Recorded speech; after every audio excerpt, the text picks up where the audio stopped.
Hey, it's Jessie from Squeegee Ink and welcome back to another episode of Printer's Corner.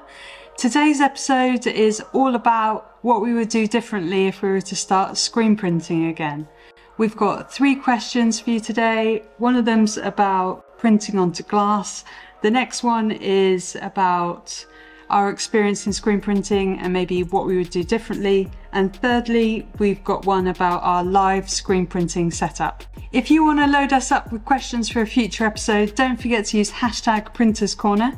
And I go around social media finding all the hashtag Printers Corner questions, and then I can use those and I answer 3 of them per episode every week.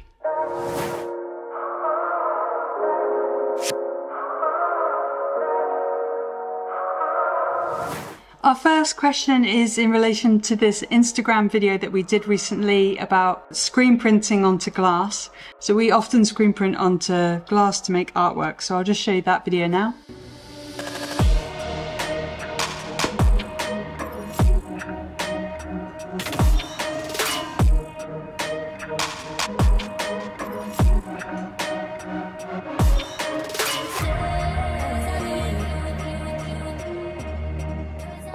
In the video you can see the ink that we're using is quite thick, so the question that we had about this was from Sick Dope Fresh, and they asked regular water-based with additives or a specialty ink.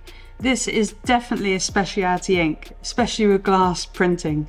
However, we don't have a kiln or any real special curing methods in the studio, so we actually went to a company called Lysis Screen Technologies. We told them all the things that we wanted to do with the ink, and they basically pointed us to this one, and they've called it Screen Glass Air Dry, and they've even put the Pantone colour that we wanted them to mix it to. This is a really good thing to know about, especially if you're getting into unusual fabrics and things that you want to print onto. When we printed this particular one, we didn't actually just let it air dry. We found we got slightly better results in the long term if we actually just put it through our tunnel dryer at a really, really low temperature, and that just kind of evaporated off some of the solvents and kick-started the curing process. We just found that we got more smooth results. So this is kind of one of the artworks that we do. So this has got gold leaf on the back, and it's got nice black smooth ink on it. We just tend to do quite a few different things in artworks and like to do our own projects other than t-shirts as well. So it's a really good resource to know about, that there are specialist companies that mix these for you. In the UK, you've also got Apollo inks, which you can use as well. You can even send them in swatches to these kind of companies, and they'll figure out the mesh, how to cure it, all these types of things, and even colour match it for you. Our second question is from KC Custom 1, and they said, I printed shirts 20 years ago and loved it, but sold it all for a different job. If you were to start all over again, what would you do? I think I want to split this into 2 routes. So one route being printing for other customers and having a screen print studio. And I think the first thing that I would think about is, if you're going to be a manual printer, try and just skip out all of the slightly less useful kit. The Little Buddy, for example, doesn't give you the amount of capacity that you need to be able to cure the shirts thoroughly and enough of them in a day to make a lot of money. So if I was getting the kit for manual screen printing, I'd probably just sit at where I've got now. So I've got a cruiser, and I've got a big buddy, and I also have a 16 head embroidery machine. With this, I can actually produce a lot. I can make a good profit, and my overheads are quite low. So I would say this kind of level of kit is very good for like a small manual screen print studio to actually sustain with for quite a long time. Just before you go auto, or you might even just stick to manual screen printing. The second thing I would implement straight away and not faff around is probably minimum orders, because it's a business and you need to make money, and by not doing the like one-offs, you're not like investing too much time and not being profitable from day one. And thirdly, I'd probably say hire staff as quickly as possible, to allow you to do marketing and bring more jobs into the business and stop you doing things like washing screens all day, or, you know, folding shirts and counting shirts and all the kind of slightly more manual labor jobs that aren't bringing you money and that you're not charging customers to do.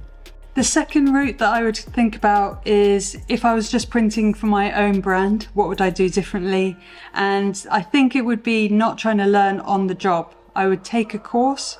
I would go and do that either online, or I'd go and visit someone and get taught the right way to do it the first time. So you're not faffing around with having uncured shirts or troubleshooting too much when you should be printing shirts and selling them. My second point would be to use Profit First, which is a cash management system.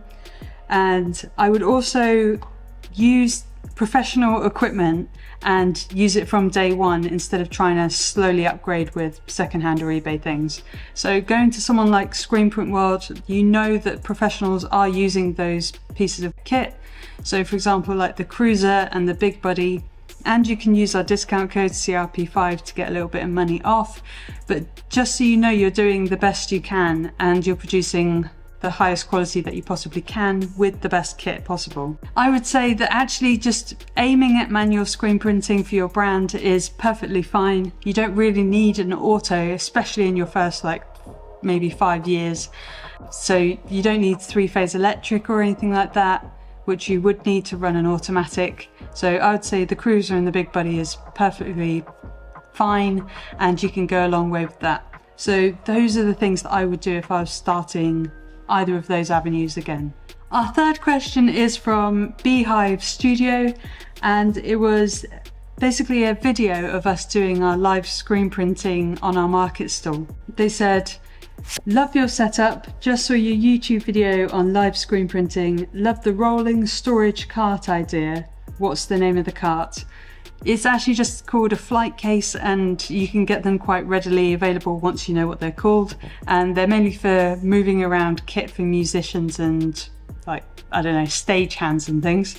But we found it really, really useful because we actually drilled into the top of it, and we've got a little single arm press that we can just unscrew a couple of bolts, put it in the actual flight case, move it around, and be able to do event printing and live printing on our market stall.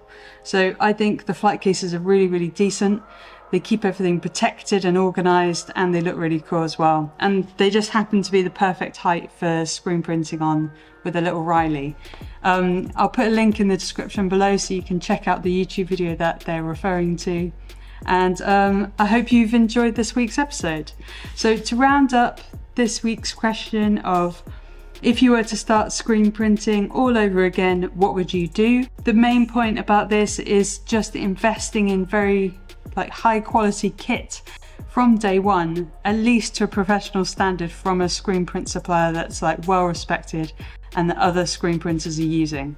If you have any questions for us, don't forget to use #PrintersCorner all over social media, and I'll pick up 3 of those questions for next week's episode.